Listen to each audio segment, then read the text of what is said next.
त्यांनी विचारले, घरी भावाला चिडवतोस तसाच तू तुझ्या मियांना चिडवून देत असतो का? मी म्हणालो, नाही बाबा, मी तस काही नाही करत. ते म्हणाले, मी चांगलं ओळखून आहे तुला. मी त्यांना म्हटले, मी त्यांचा खरा स्वभाव ओळखण्याचा प्रयत्न करतो. मी म्हटले, जर ते मला चिडवीत असले तर. बाबा म्हणाले, मग त्याच्यापासून शक्य तेवढे लांब राहा. पण मैनी तोडू नको. कारण ते तुझे मीन आहे म्हणूनच ते तुला काही बोलत नाही.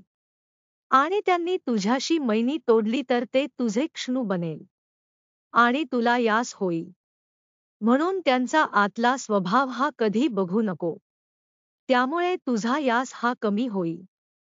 ती बाबांनी सांगितलेली गोष्ट माझ्या मनाला पटली आणि त्या गोष्टीचा मला खूप फायदा झाला आणि तेव्हापासून मी माझ्या स्वभावामध्ये भरपूर बदल केला.